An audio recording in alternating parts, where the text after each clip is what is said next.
todos, sejam todos bem-vindos.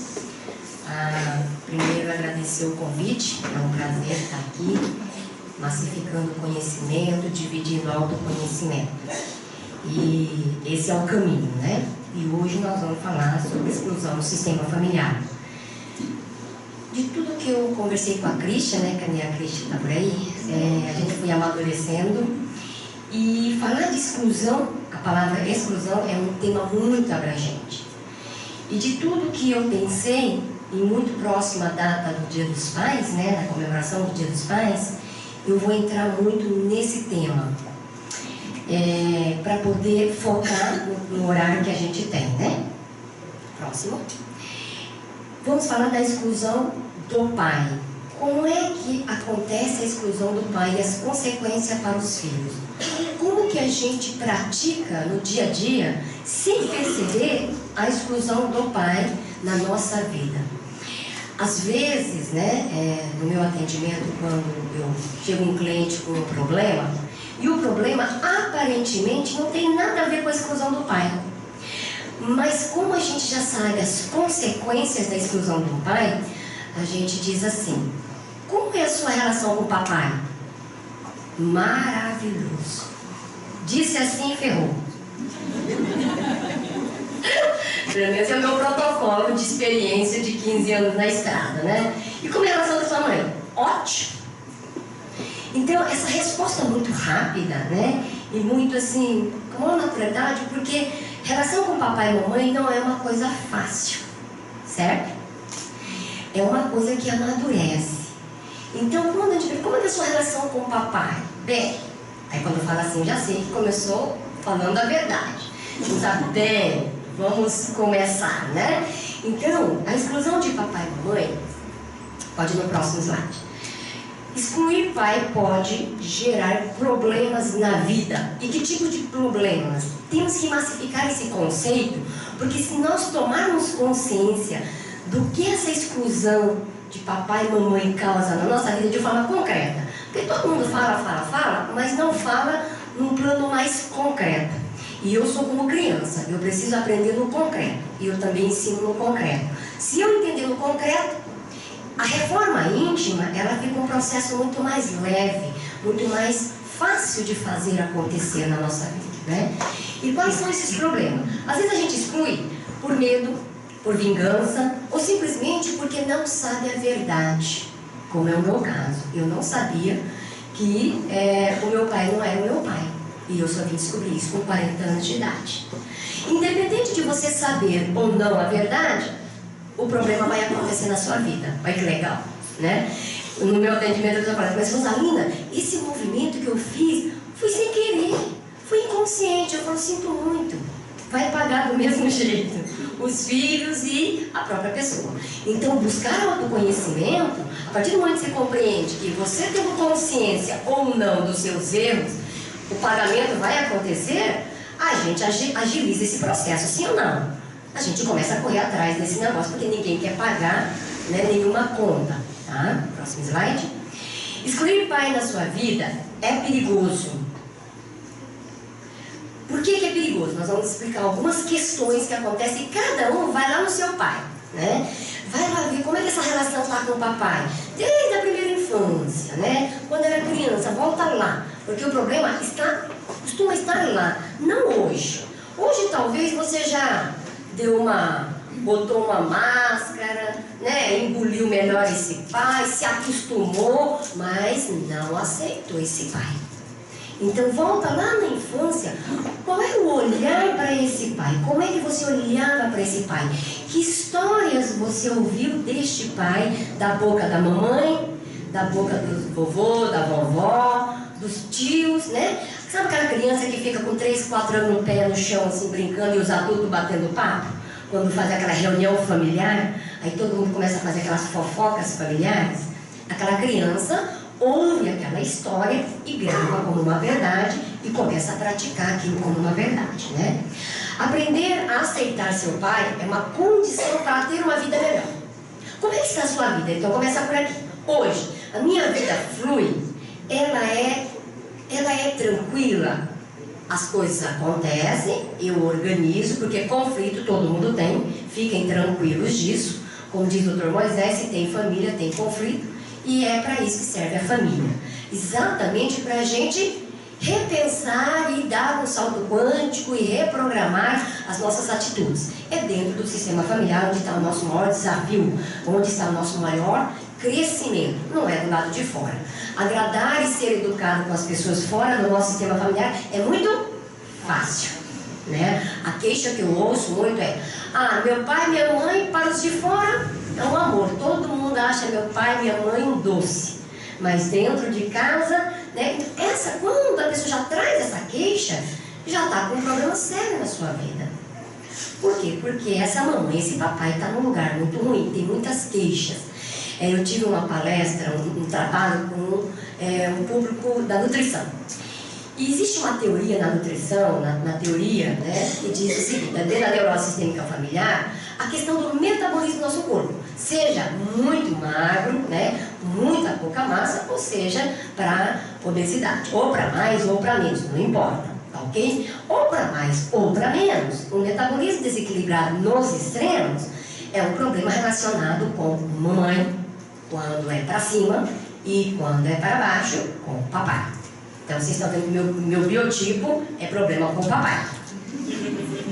Então, meu sonho de consumo era ganhar sempre peso. Então sempre estava atrás de ganhar massa muscular, ganhar uns 20 quilos, até que eu desisti disso. E aí eu entendi por que eu não ganhava. Eu não tinha meu papai verdadeiramente conectado. Então, quando você vê um magrelo, não tira sarro não, ele tem problema com o papai, só isso. Tá bom? Quando nós excluímos alguém do nosso sistema, da nossa alma, da nossa consciência principalmente, né? Seja porque tememos, porque condenamos, porque esquecemos, algo terrível vai acontecendo, se não na sua geração, na próxima, ou até a terceira geração. Até que o Dr. Moisés Grossman, ele atende no consultório, ele chama 3 gerações simultaneamente: avó, pais e netos. Por quê? Porque ele diz que as 3 gerações estão intimamente conectadas. E para ele descobrir quem é que está contando mentira ou distorcendo a história familiar, ele precisa ter os membros, né, das 3 gerações presentes, porque a fala de um avô, de uma avó, do filho, do neto, elas começam a se divergir. E é ali que a gente consegue encontrar as mentiras, né? Ou seja, as distorções ou aquela história que foi contada errada lá atrás e vem sendo transmitida.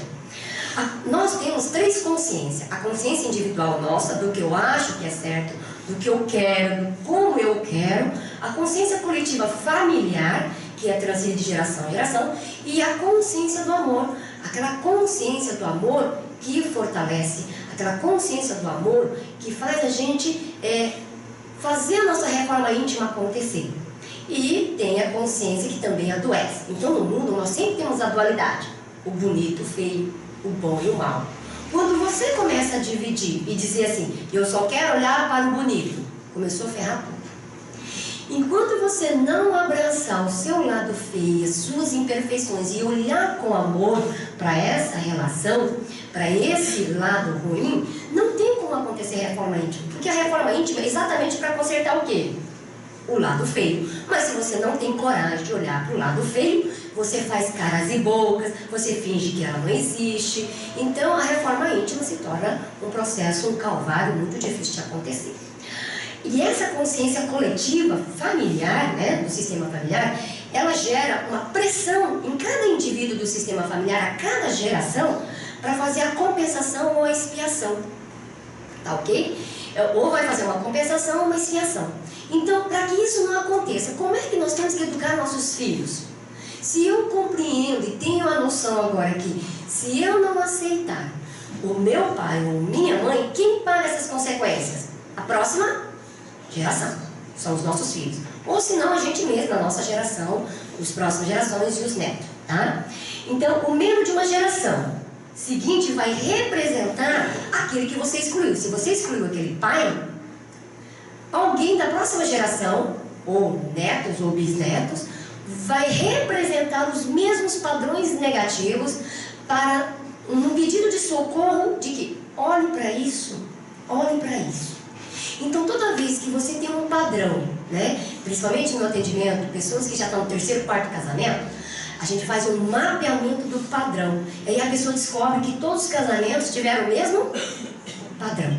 O que significa isso? Significa que ele tem que olhar. Então eu sempre digo assim, tudo que acontece na minha frente e do meu lado, para frente, nenhuma solução está aqui. Aqui é meu denunciador de algo que eu tenho que corrigir atrás de mim, tá? Então, os filhos, o chefe, os amigos, a sociedade, o cônjuge que está aqui na mesma linha, todos eles são os nossos mestres. Os meus alunos dizem assim, Rosalinda, quando, né, até eu não ouvi você falar sobre mestre, se alguém me dissesse assim, nossa, você é minha mestre, eu ia ficar super orgulhosa. Uau, sou mestre da Rosalinda, né? Depois que a gente entende o que é ser mestre, a gente já não gosta mais de ser mestre de ninguém não, né? Porque o mestre da gente, ele vai mostrar o que pra gente? O nosso saco preto, o nosso defeito. É aquela pessoa que você não gosta, que te incomoda. Então ele é teu mestre. Aí você tem que falar assim, pô, essa pessoa me incomodou, essa pessoa me irrita. Opa, para tudo, porque ali está a solução. É ali que você tem que encontrar um membro. Então eu sempre digo assim, uma pessoa chegou e falou assim, Rosalinda, o fulano me roubou, o meu sócio roubou, o sócio fez isso, o sócio fez aquilo. Eu falei, tudo bem, não tem problema. O sócio não é o problema. Você vai ter que procurar no seu sistema familiar um excluído que tem o mesmo padrão comportamental deste sócio. Simples assim. E aí a gente começa, né, a fazer essa busca no sistema familiar. Quem é o excluído? E às vezes, vou contar um caso muito interessante de uma moça, ela não conseguia casar, ela veio com essa questão, mas ela só namora homens assim, lindos, maravilhosos, assim, sabe? Ninguém nem pode falar, mas Brad Pitt, que me mostraram uma foto dele, depois não é mais referência, né? Mas enfim, um bambambam, que eu não sei se alguém souber o nome de um bambambam, pode me falar, eu sou da época do Brad Pitt ainda. E aí, ela não conseguia ficar na relação, ela rompia esse relacionamento. E foi engraçado que essa cliente, ela foi uma grande mestre para mim também. Porque eu a conheci numa festa de aniversário, e eu não conhecia ninguém nessa festa, só a dona da festa, mas ela chegou com o namorado dela, e ela já vinha de uma outra relação com uma criança de 2 anos, e eu percebi que todo mundo da festa estava olhando para aquela mãe, né? Para aquele casal. E foi o centro das atenções. Por quê? Porque ela era uma moça muito bonita, com um rapaz muito bonito, só que as roupas dela davam a sensação de que ela era uma acompanhante daquele homem bonito, né? As roupas denunciavam um padrão que não de uma mulher, de uma esposa, ou de uma namorada que fosse. E aí foi muito engraçado. 30 dias depois, quando eu fui atender na casa dela, quando ela abriu a porta, que eu vi que era a moça da festa, eu nem acreditei. Falei, caramba, a moça, né? Vamos ver qual é a questão. Aí ela trouxe a questão, e é surpreendente, né? Quando ela trouxe a questão, ela disse o seguinte, que ela sustenta todos os namorados. Olha que inversão de valores, né? E todo mundo estava achando que era o contrário. Então, mas as roupas dela, e aí, na primeira, a gente não pode dizer assim para ela, olha, você já percebeu que essas roupas lembram uma prostituta? Né? Ela vai tomar um choque. Aí a gente começa a perguntar, mas por que você não consegue? A gente vai, na terceira sessão, eu perguntei assim para ela, você tem algum membro familiar que já foi prostituta? Que já teve algum envolvimento nessa linha, mais ou menos? Ou alguém que foi muito excluída porque lembrava algum padrão? Ela dizia não. Aí eu falei, então eu quero que você investigue no seu sistema familiar. Aí ela foi investigar. E ela foi até Minas Gerais para investigar essa história. Numa viagem, ela descobriu que a bisavó, né, ela tinha o bisavô era muito violento, batia muito nela. Um dia ela perdeu a paciência e ela pegou um foice, eles moravam na roça, né? Ela pegou um foice e mandou na direção dele e degolou na hora. Então, olha que destino pesado, né? Que situação. E ela aconteceu o quê? Quer dizer, ela desfirocou. Essa esposa, diante dessa situação, de tanta violência e no momento de defesa, ela foi se defender, mas passou na dosagem a ponto de tirar a vida daquele marido. Ela começou a andar de bar em bar, né, os bares, os botecos que tinham nas estradas, E ela começou a entrar no mundo da bebida, do alcoolismo e depois da prostituição e veio a falecer. E ninguém sabe onde ela estava enterrada, ninguém sabe, só sabe da história, tá? Na bisavó isso aconteceu. E depois que ela desenterrou essa história e compreendeu essa exclusão, ela foi lá encontrar um lugar, dar um lugar para essa bisavó no coração dela, na consciência dela, de entender que tudo aquilo aconteceu por um motivo que era a escolha deles, que era o caminho por onde eles tinham que talvez acontecer para transmutar alguma coisa, para crescer, para evoluir, seja como for. Não dá para fazer nenhum julgamento porque a gente não estava presente naquele acontecimento. Então, ela, na terceira geração, bisneta, fez um movimento. Depois que ela teve essa consciência, ela falou: Rosalina, eu nunca tinha percebido que as minhas roupas lembravam esse movimento. Ela não tinha essa consciência. O sapato dela é aqueles sapatos assim, salto assim, mega power, né? Que é geralmente o perfil das mulheres prostitutas que utilizam. E ela nunca percebeu. Depois que ela tomou consciência da história familiar, ela trocou o guarda-roupa dela. Né? Ela trocou o guarda-roupa dela todo e aí ela conseguiu caminhar na vida. Então a exclusão é muito complicado quando você faz essa exclusão. E hoje, como é que a gente pratica essa exclusão? Quer dizer, mesmo sem essa moça saber dessa história toda, ela sofria. Então ela estava denunciando para o sistema familiar para que alguém olhasse para essa excluída, para essa bisavó, que sofreu muito antes, durante e depois, percebe? Né? E durante o casamento ela sofreu muito. Não saiu, quando tentou sair, ela passou a sofrer mais ainda. Tá? A estrutura familiar de hoje, ela mudou muito. Então, existem famílias de todos os tipos.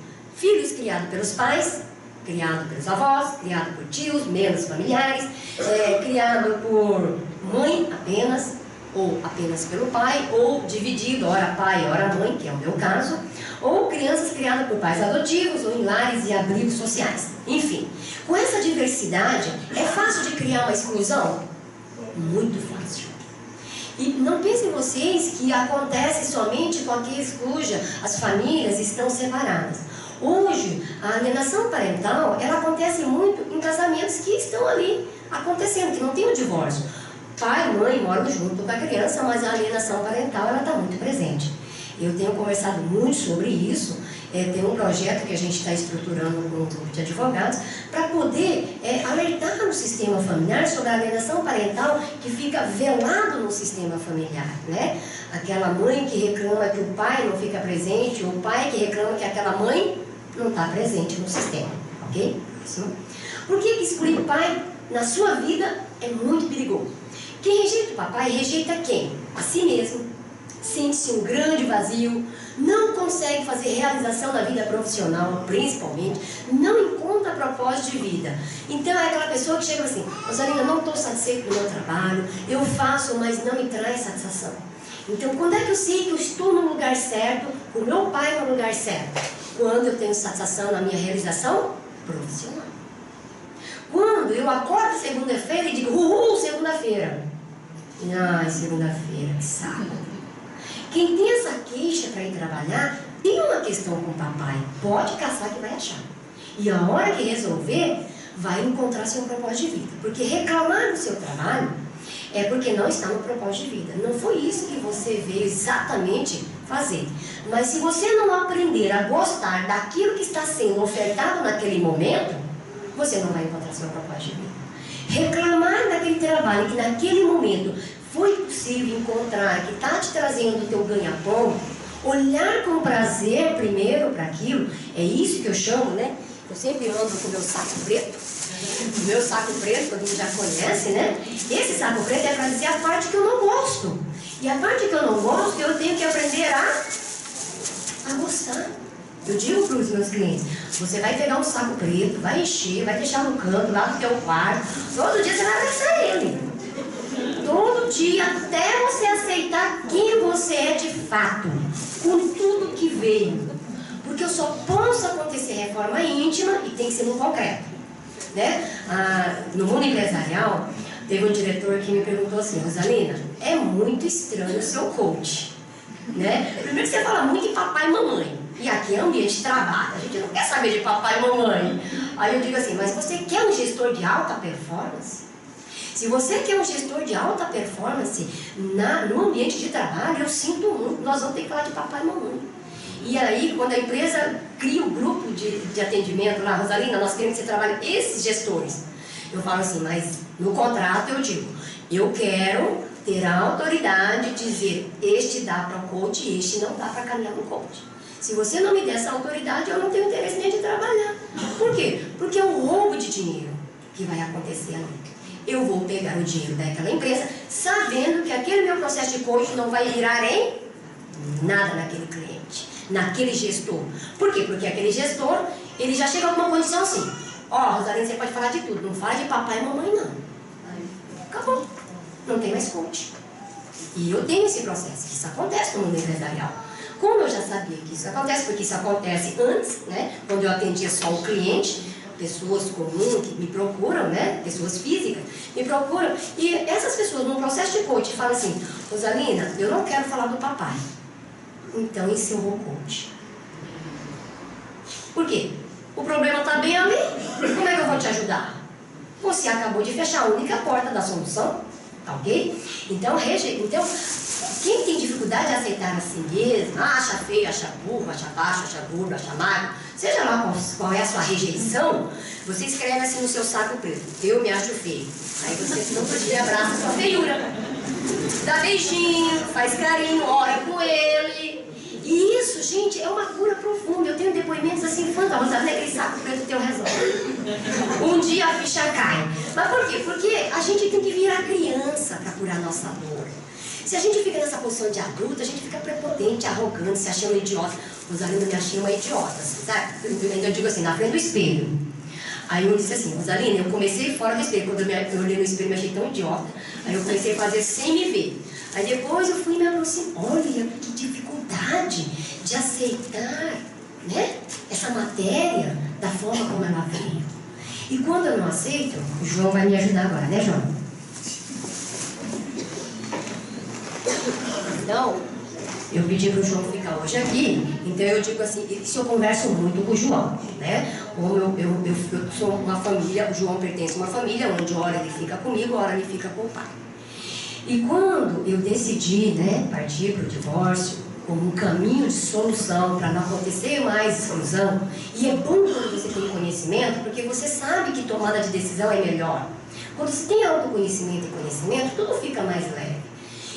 Mas é uma tomada de decisão muito difícil, porque você tem que avaliar muito bem quanto pode afetar os descendentes. A partir do momento que você tem uma descendência, a sua responsabilidade na vida aumenta muito.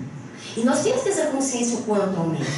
Então, eu digo assim, para o João, né? Então, o João nascer, né, João? O João teve que receber o quê? O óvulo da mamãe, tá? E o espermatozoide do papai, tá ok? Então, quando o João nasceu, ele veio dessa mistura desses dois. Ótimo. João, quando você abraça o espermatozoide e o óvulo da mamãe, você está abraçando quem? Eu. Finalmente ele conseguiu decorar. Foi isso que ele disse. Porque eu primeiro, toda a teoria que eu passo para frente, primeiro eu tenho que aplicar no meu corpo, depois no meu sistema familiar, depois fora. Tá? Porque você pegar um conhecimento que você aprendeu em algum lugar, sair plantando por aí e não consegue consertar seu sistema familiar, é uma hipocrisia. Você não tem energia para poder tocar o coração das pessoas. Para isso, você já tem que estar num bom lugar. Você tem que estar num processo de cura um pouquinho maior. Isso não quer dizer que eu esteja maior que vocês. Isso quer dizer que eu estou apenas um passo à frente de vocês. E a partir do momento, a hora que a gente encerrar aqui, pelo menos nesse conhecimento, todos vocês vão estar alinhados na mesma linha que eu estou. Percebem? Então, isso não, essa troca de informação é que faz isso. Então, o João, ele custou muito a entender isso. Que o óvulo da mamãe juntou com o espermatozoide do papai, e quando isso junta, ele foi gerado. E quando ele abraça o espermatozoide, o óvulo, ele diz assim, eu estou abraçando a mamãe e o papai. Errado. Você não está abraçando. E isso no processo de coaching, quando eu faço essa brincadeira, olha, até agora não teve um que acertou. Você está abraçando quem? Aí eu falo, ó, você recebeu o óvulo da mamãe, o espermatozoide do papai. Abraça. Aí ele abraça. Os homens principalmente ficam com a vergonha de abraçar, né? Aí abraça, daí fala assim, ótimo, você tá abraçando quem? Papai e mamãe. Errado. Aí eu fico, às vezes eu fico 10 minutos, você tá abraçando quem? Papai e mamãe. Papai e mamãe. Bom, eu não vou falar mais papai e mamãe, você fala errado, eu já estou cansada de ouvir a palavra errado. Quem você está abraçando? Até que a pessoa cai, a ficha. Eu, né? Eu estou abraçando sou eu. Então, quando essa ficha cai, consegue entender por que é que não podemos excluir papai e mamãe. Ah, Rosalinda, você não sabe como foi meu pai. Foi um carrasco. Ele deixou a gente passar fome, ele fez isso, ele fez aquilo. Não, a minha mãe me bateu de corrente. Você não tem ideia, minha mãe rachou minha cabeça quando me deu uma surra e fui parar no hospital. Como você quer que eu olhe para minha mãe com um olhar da boa percepção? Não tem como. Ah, tudo bem, então, sem mamãe não tem dinheiro na vida. Na hora a pessoa, como assim? Então, como diz o Dr. Moisés, temos que mexer no bolso, né? Então, quando a resistência está grande, a gente vai aonde dói, naquele momento. Aí ele diz, ok, sem mamãe, sem dinheiro na vida. E aí, essa pessoa que vem com essa resistência com a mãe, já tem dificuldade financeira, já tem dificuldade de materializar o dinheiro, porque escolheu a mãe. E aí, quando a gente abraça, né? E aí, o mais legal de tudo, isso aqui é um projeto de uma mãe, que ela tinha muita dificuldade de aceitar papai e mamãe, mas ela tinha muita habilidade nas mãos. E aí eu disse para ela assim, eu falei assim, eu preciso de alguém que construa para mim um óvulo. Então, já que você está com tanta dificuldade, você não quer criar um óvulo? E ela fez um monte de protótipos, né? Uns muito engraçados, gente. Um denunciava a neurose sistêmica familiar dela, né? Que ela desenhava assim, ela desenhou o primeiro óvulo desse tamanho e o espermatozoide desse tamanho. Já entendeu o problema dela, né? Quando ela me mostrou, eu falei assim, mas o que aconteceu nessas proporções? Olha a rejeição, eu falei, Rosalinda, é que o pano era pequeno, aí começam aquelas histórias, né? As justificativas. A coisa que mais deixa as pessoas pé da vida quando está no atendimento, eu falo, Rosalinda, eu tenho vontade de socar você quando você diz assim, não abre a boca agora, só ouça. E aí você fala um absurdo que eu não aceito e eu quero justificar, e você diz, não, agora não, daqui 15 dias. Ah, Rosalinda, quando você fala isso, eu saio pé da vida, vou embora. Mas daí 15 dias eu chego e falo assim, agora você pode abrir a boca. Ah, agora também não quero mais. Ah, criança birrenta, é assim, né? Então, assim, processou, né? Digeriu, pois é. E aí, no óvulo, nós temos, eu pedi para ela colocar essas fitas azuis para representar as mitocôndrias. Então vamos falar um pouco de biologia, tá? As mitocôndrias, elas são responsáveis pelo quê? Pela produção de energia, até bem no nosso organismo. O espermatozoide também tem mitocôndrias, essa fitinha azul que eu pedi para ela colocar. No processo de fecundação, a cauda não entra, correto? Só entra a cabeça e o espermatozoide. Ótimo, olha que maravilha. Então, as mitocôndrias do papai não faz parte do nosso organismo. Então, todas as mitocôndrias que você tem no seu corpo vêm de quem? Mamãe. Se você não tem energia para trabalhar, se você está morrendo, cansado, reclama, se arrasta, né? Não tem firmeza no andar, você não aceita a mamãe. Então as mitocôndrias dizem assim, ok, não vou trabalhar, não vou produzir energia para você. E por isso que não vem dinheiro, entenderam? Por quê? Para você vir dinheiro, você tem que fazer o quê? Trabalhar. Sim ou não? Faz sentido? Então, eu digo assim, para ser feliz, eu sempre preciso dominar duas coisas nessa vida, matemática e física. Porque tudo é uma matemática. Então, para ganhar dinheiro, para materializar a espécie do dinheiro, eu não posso excluir mamães. Por quê? Porque aí eu estou excluindo todas as minhas mitocôndrias.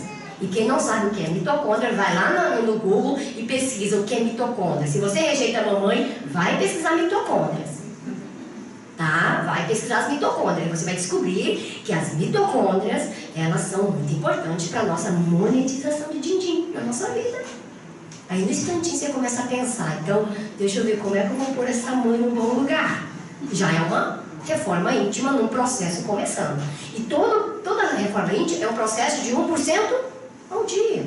É 1%. Talvez você leve 6 meses para colocar essa mãe. Tudo bem, mas começa. Começa pelo menos, né? Obrigada, João. Pode contar. Então, o pai, a mãe é matéria, né? A mãe é matéria, é fertilização, é o dinheiro. E o pai é a prosperidade. Eu nunca tive problema para materializar o dinheiro. Eu tenho muita facilidade de materializar dinheiro. Quando eu crio um projeto, eu materializo. Se eu tenho uma ideia e coloco em prática, eu crio dinheiro.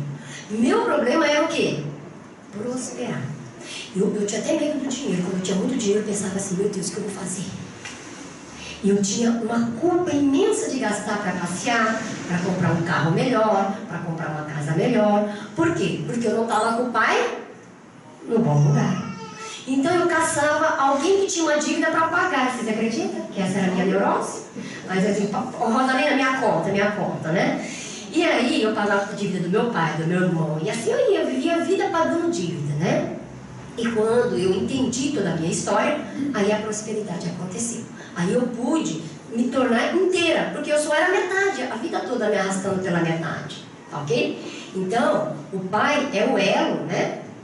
O pai é o elo no mundo adulto. Então, se eu que passei por um processo de divórcio, quando o João tinha 4 anos, como é que eu posso ajudar o João a prosperar na vida? Como? Fazendo com que o João compreenda que o marido e a mulher se separam, mas o pai e a mãe não. O pai e a mãe têm que continuar no mesmo lugar, no coração dele. E a gente tem que deixar os filhos muito longe do conflito do casal, para que ele não faça exclusão. Então, para ter filhos felizes, eu vou falar, se você quer, Rosalina, o que eu mais desejo é que meu filho seja feliz. Não é levando para Disney, sinto muito, não é comprando roupa de grife, nem levando para comer no restaurantes chiques da vida, e nem fazendo passeios maravilhosos. Nada disso constrói um filho adulto feliz. Tá? Eu tenho muita família que me procura com filhos de 28, 30 anos que não querem nada com nada. Ok? Tem um provérbio japonês que diz assim: pais que trabalham, filhos que se divertem, netos mendigos. Essa é a teoria da neurose sistêmica familiar. No Japão, eles não incentivam, em hipótese alguma, a formação do patrimônio. Eles dizem assim: se você quiser juntar patrimônio, você pode. Porque juntar patrimônio significa o quê? Deixar para a próxima geração. Mas você vai pagar um imposto altíssimo. Aí todo mundo desiste. Entenderam a matemática? Por isso que para ser feliz eu tenho que dominar matemática e física. Então como é que...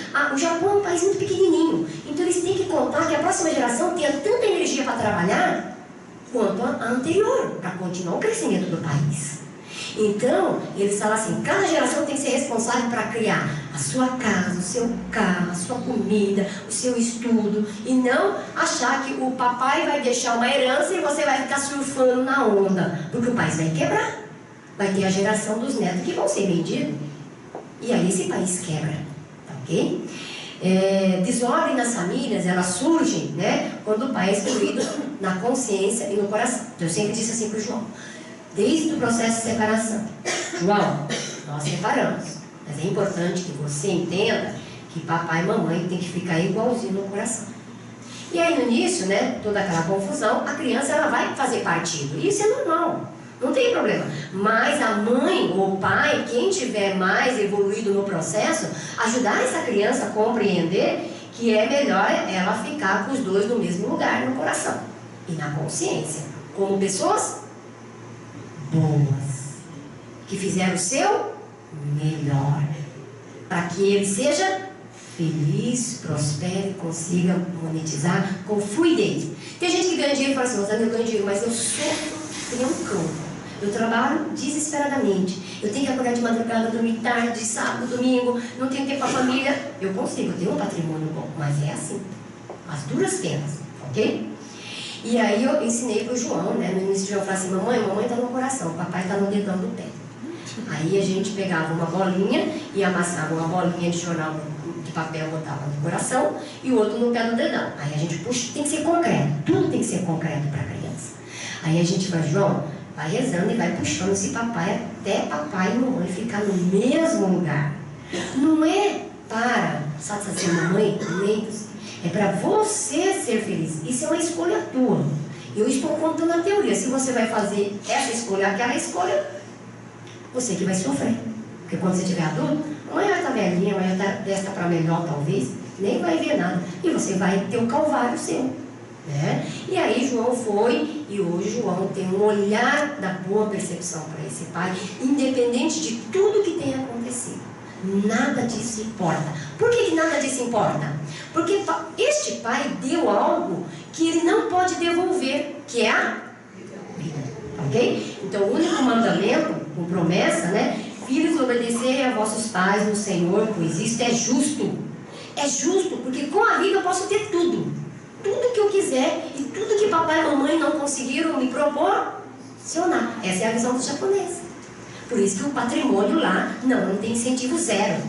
Tá? Por quê? Porque eles entendem que pai e mãe só precisa dar o resto você vai construindo a partir dos seus próprios esforços, porque isso gera uma evolução também, ok? Solução para um bom casamento. Solução para um bom casamento.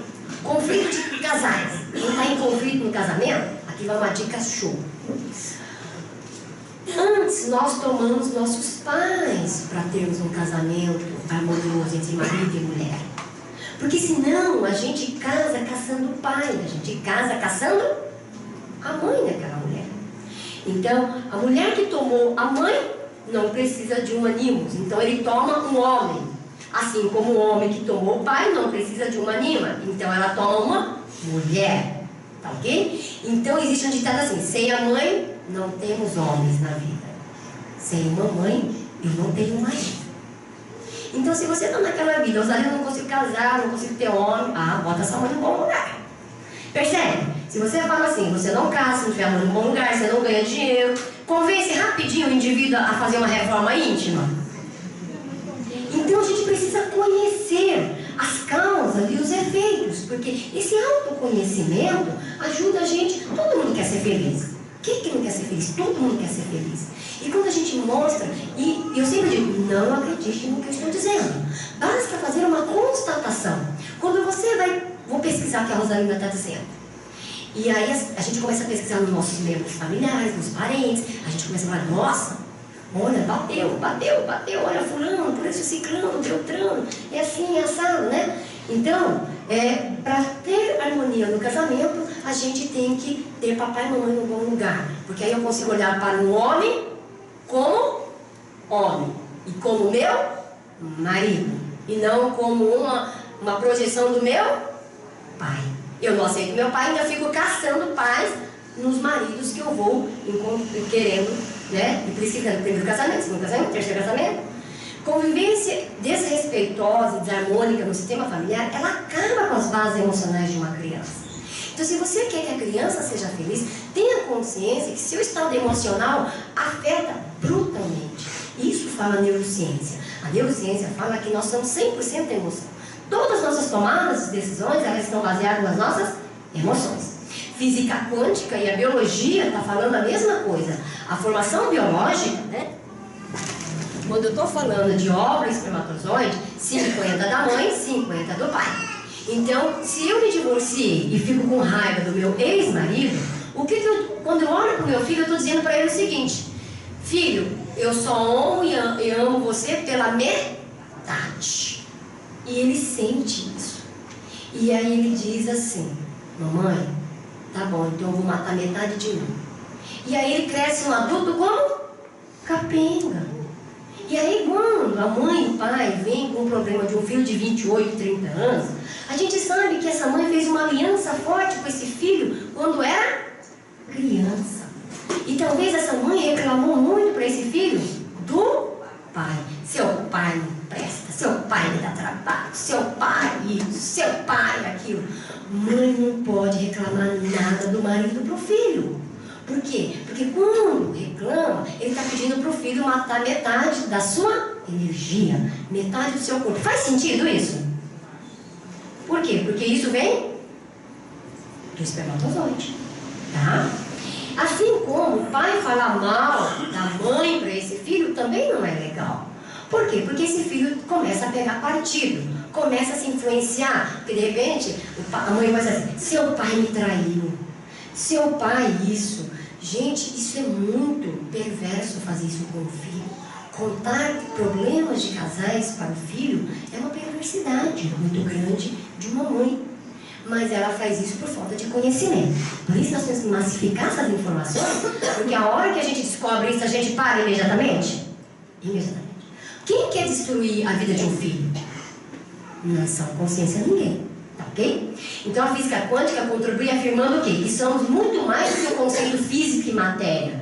Quando nós recebemos o óvulo espermatozoide dos nossos pais, nós também estamos recebendo um conteúdo, uma consciência familiar que chama-se campo morfogenético.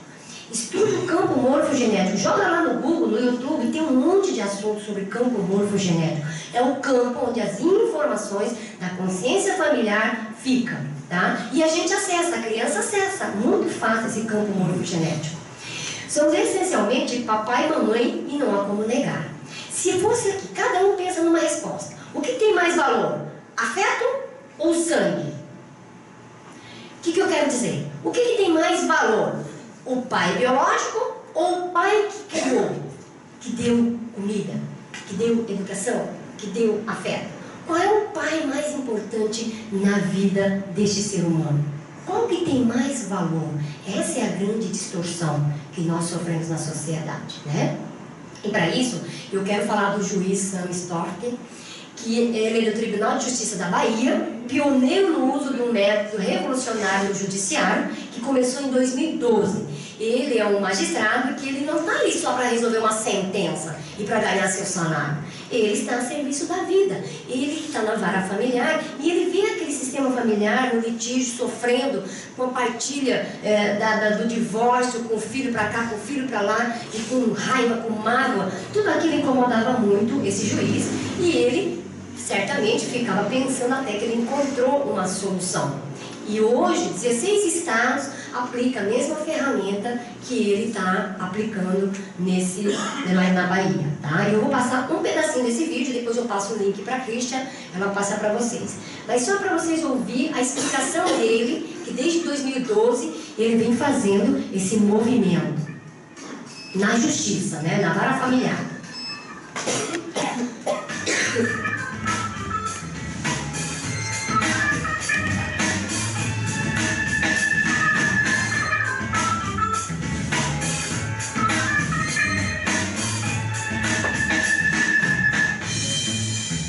Aí não pega aí o som?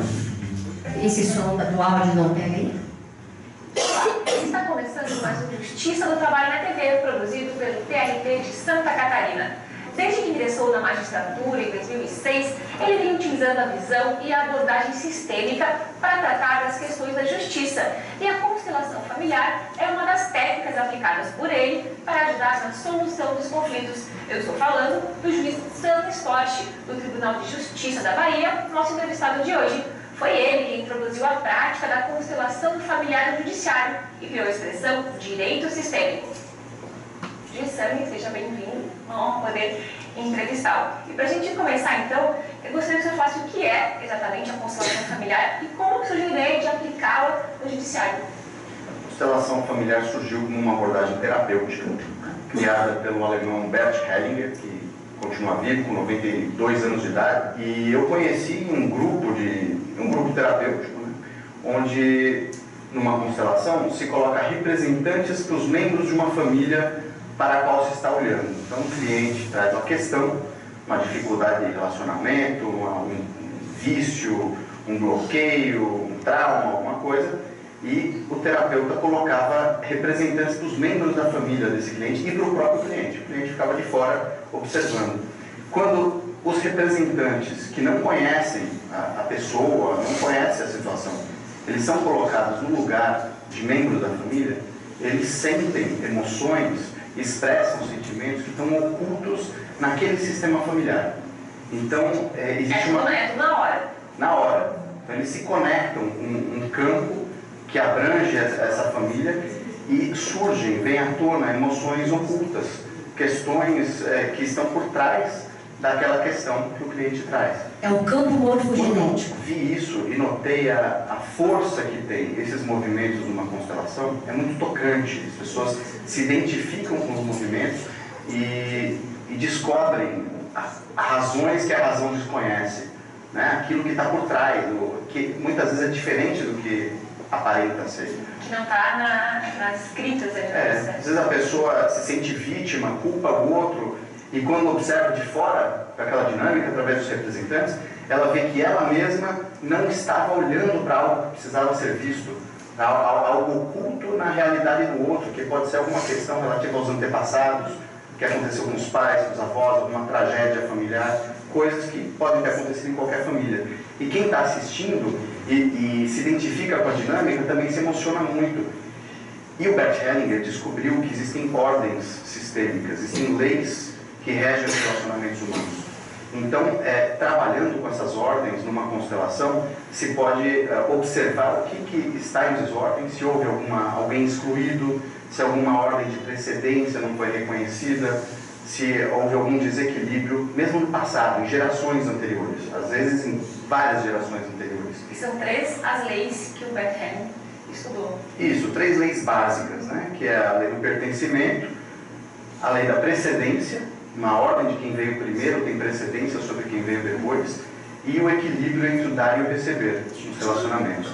Que acontece. Nós vamos encerrar aqui e depois vocês pegam o link e assistem só para ter uma ideia do conceito, ok? Então, cuidado, quem deseja ser constelador, qualquer um pode ser constelador, ter essa formação.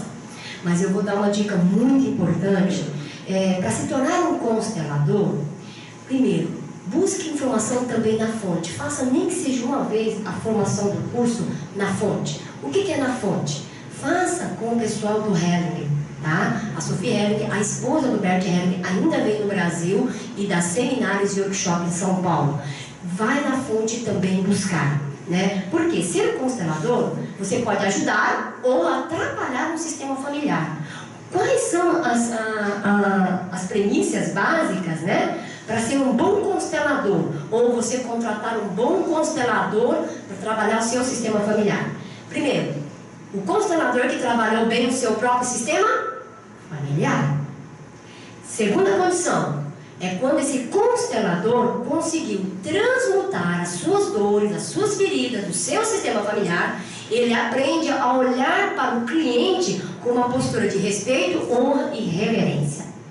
O que é respeito, honra e reverência? Quando eu digo respeito, as quatro posturas básicas, essenciais, que tornam capaz de você ir ao encontro a um cliente para ouvir, né? Seja filho, mãe, ex-cônjuge, abusador, assassino. Quando um assassino está na sua frente, contando um problema, como é que você tem que olhar para esse cliente como constelador? Sem tensão, sem medo, sem pena e sem amor. E quando eu digo sem amor, é porque tem que ser olhado de que forma? Com honra, respeito e reverência. Onde que o amor está? O amor está aqui. Respeito, honra e reverência está onde? Aqui. Mas para a nossa cultura ainda tem uma dificuldade de entender o que é respeito. Nós temos facilidade de entender o que é respeito? Por isso que a gente se choca quando eu falo assim, sem amor? Como assim sem amor? Nessa, que coisa pesada. Não, é sem amor, mas com respeito, com honra e com reverência. Isso é uma distância nesse nível. Amor está aqui, respeito, honra, reverência está aqui. É quando você olha com reverência para todo aquele destino difícil, complexo que aquela pessoa está passando. E olhar com respeito é o quê? É ter zero de julgamento.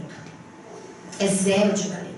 E por que é sem amor? Porque às vezes o seu amor pode estar um amor adoecido. Na constelação familiar eles falam muito de 2 tipos de amor. Assim como tem o bom e o mal, né? No mundo da dualidade, tem o amor que adoece e o amor que fortalece. Então esse amor que fortalece, eu não tenho essa garantia que você já está nesse amor que fortalece. Então é melhor sem amor. Quando a gente está num processo que alguém se emotiza e começa a chorar, aí o outro vem e acolhe, não é bom esse movimento. Por quê? Porque aquela pessoa imediatamente se infantiliza. Se ela chorou, emocionou e sentiu uma dor, ela tem que ficar ali sozinha, porque ela já é adulta, para ela dar conta de transmutar e fazer mais um processo de 1% da reforma íntima. Porque a hora que você acolhe, vira colinho de mamãe. Aí você vira o que daquela pessoa? A mãe. E você é a mãe daquela pessoa?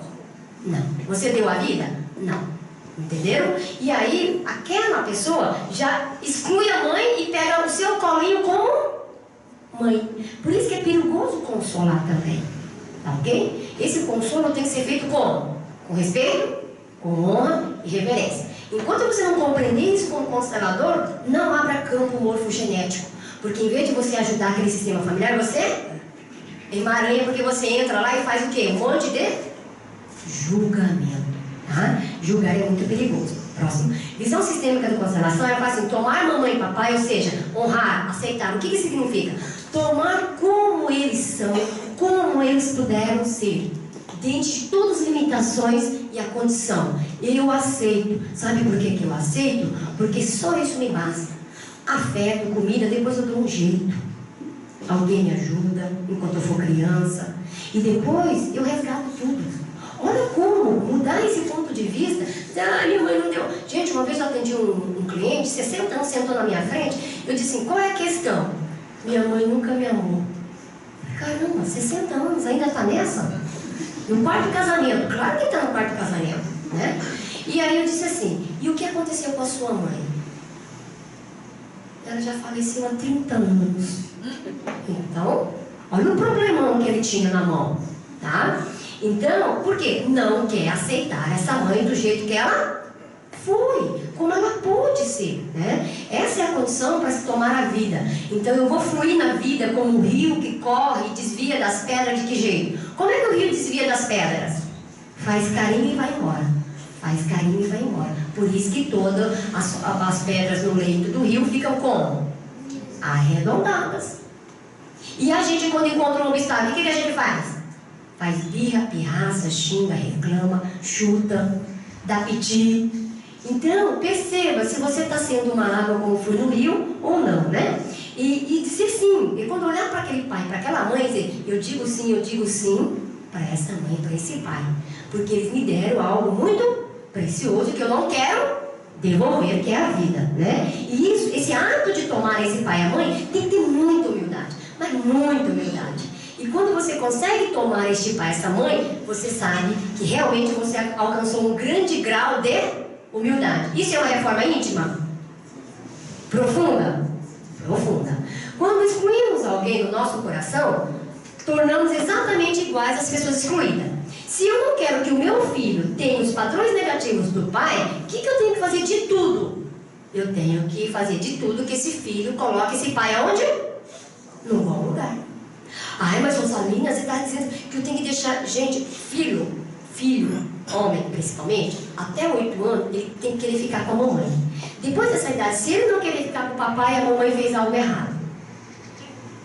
Essa é a dica que eu dou. Por quê? E isso foi acontecendo, eu percebi, né? E é uma dor profunda, porque quando eu engravidei e o João nasceu, eu fiquei 12 anos esperando para ter o João, mas quando ele nasceu, gente, eu fiquei tão apavorada que eu disse assim: quem roubou o capítulo dessa parte?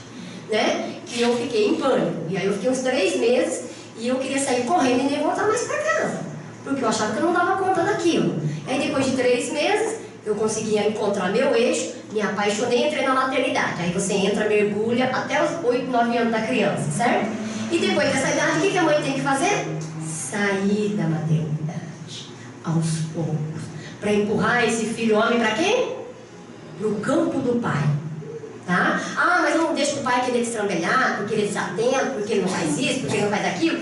E aí a mãe fica que nem uma mãe coruja cuidando daquele filho com 13, 14, 15 anos, e ele vai ficando como? Um adulto bocó. Você quer um filho bocó?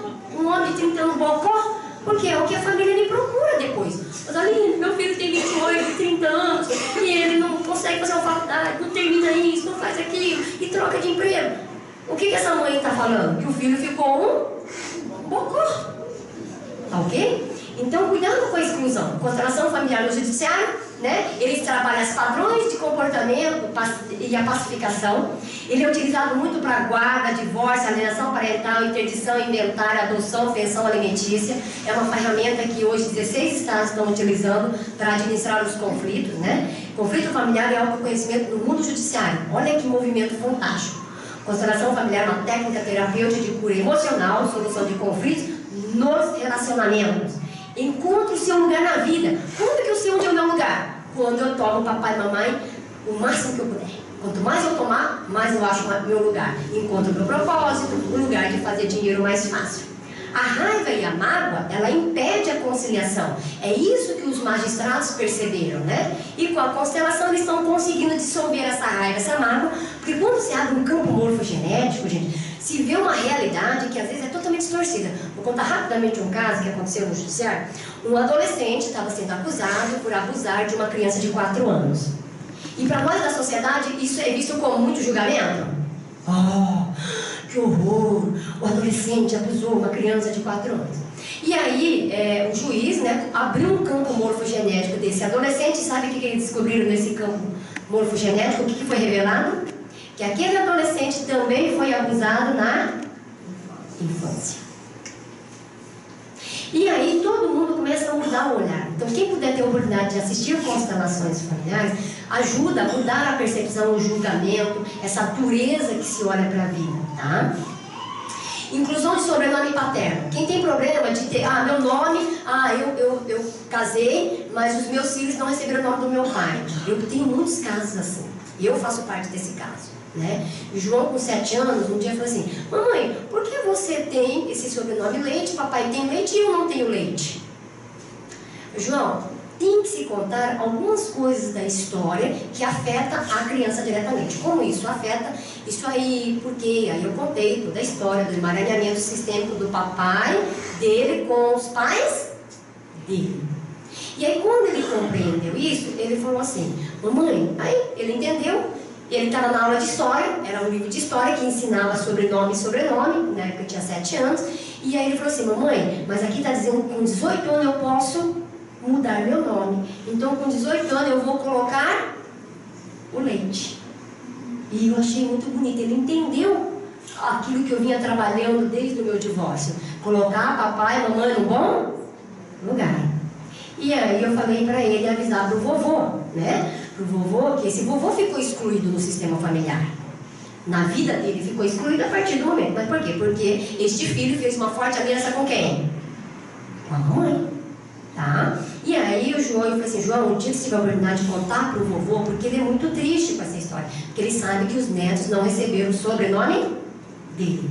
Tá? E aí eu falei pro João: um dia que você tiver a oportunidade, conta pro vovô que você está incluindo, né? Para que ele saiba disso, né? Para que ele tenha a alegria de olhar para os netos que incluem ele, porque ninguém gosta de ser excluído. E eu falei assim: João, você vai ganhar mais energia na vida, você vai ficar mais forte, você vai ter mais energia para receber qualquer conflito, tá? Se tem um homem X, homem Y, um tem papai, mamãe, vovô, vovó, tudo no bom lugar, o outro não tem, o mesmo conflito, um consegue resolver com muita paz e o outro dá piti, briga, fica vermelho, quer matar, tem ataque cardíaco, ok? Então, inclusão de sobrenome paterno é muito importante. A exclusão é muito complicada.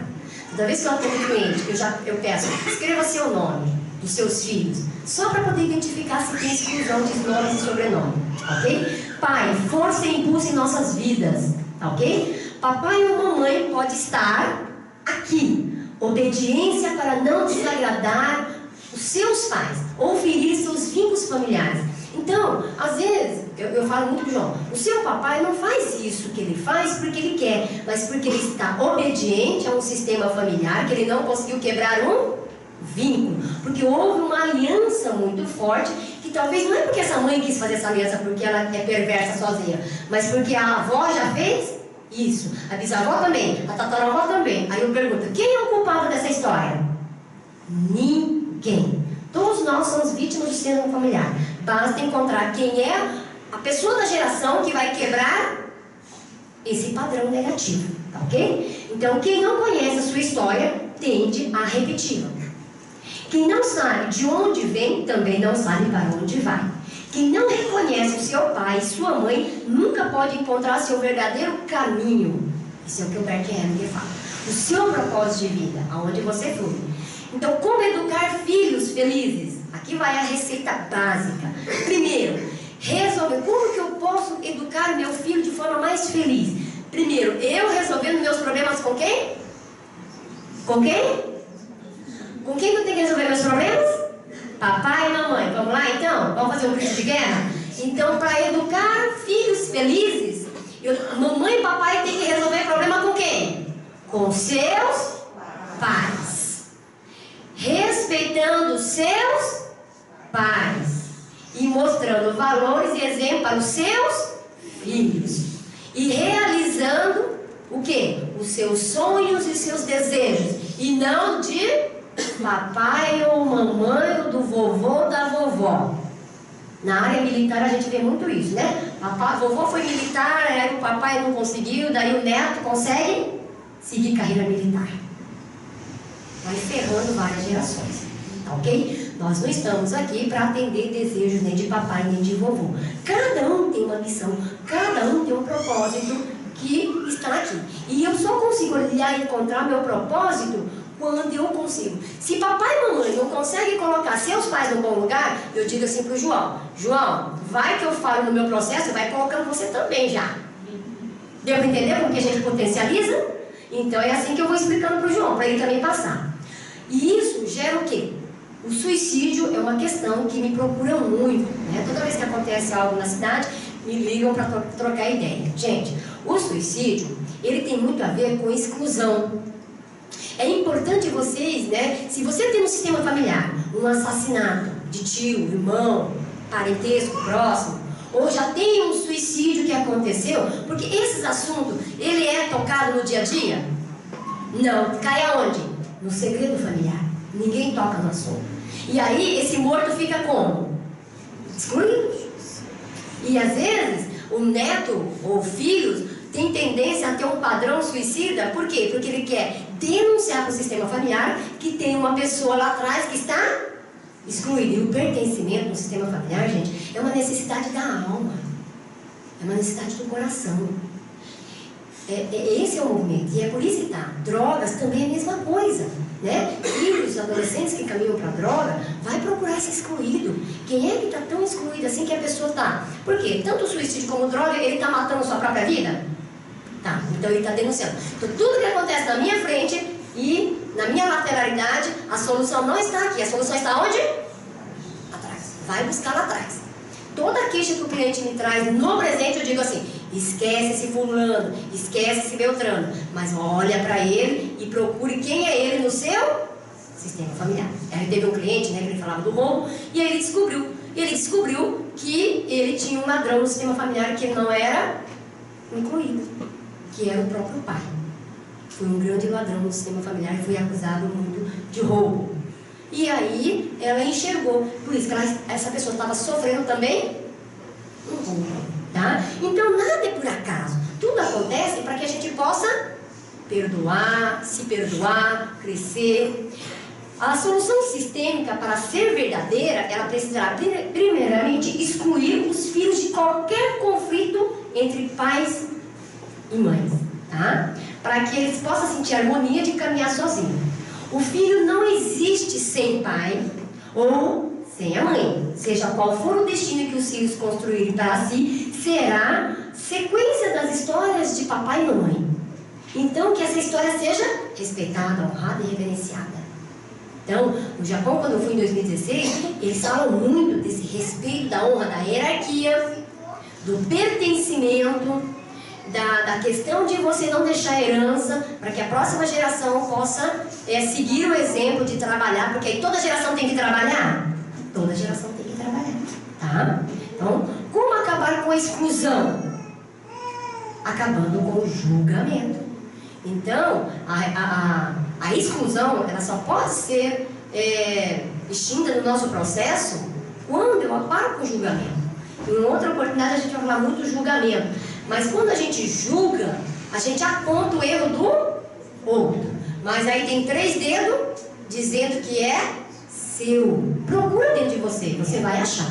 Tudo aquilo que me incomoda no outro me pertence, ok? E isso é a reforma íntima. Então, quando a gente fala de exclusão e inclusão, nós estamos falando de reforma íntima. E a gente voltou no ponto inicial da nossa do encontro anterior. Isso tudo faz parte da reforma íntima.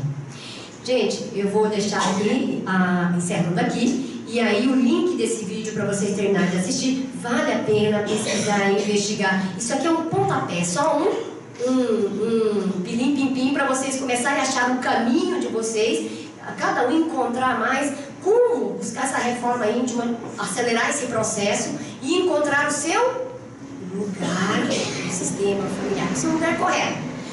Filhos que ficam cuidando demais dos pais, tem pena dos pais, quer virar o que desses pais? Pais. Tá no lugar certo? Então eu tenho um grito de guerra que a gente faz assim: pais dão, filhos recebem. Pais dão, filhos recebem. Pais dão, filhos recebem. Por quê? Porque uma vez eu atendi um sistema familiar que o pai disse assim: Rosalina, eu quero que ele tenha sucesso e ele não está querendo estudar, porque eu quero que ele me pague uma viagem quando ele tiver. Como é que é? Você quer que o teu filho pague uma viagem para o exterior? Pode parar. Por isso que ele não quer trabalhar, ó. O pai quer que esse filho seja o que dele? Pai. E o que aconteceu com o pai dele? Ele aceita o pai dele? Como o filho está com 20 anos, eu atendi um caso desse, foi muito engraçado. E eles falam, né? E eles saem naturalmente. E agora vocês vão começar pesquisando as pessoas, vocês vão perceber esse tipo de fala. Então vamos fechar aqui só com o grito de guerra, assim? Pais dão, filhos recebem. Pais dão, filhos recebem. Pais dão, filhos recebem. Pais dão, filhos recebem. Pais dão, filhos recebem. Pais dão, filhos recebem. Gente, muito obrigada pela atenção. Um grande beijo no coração de todos.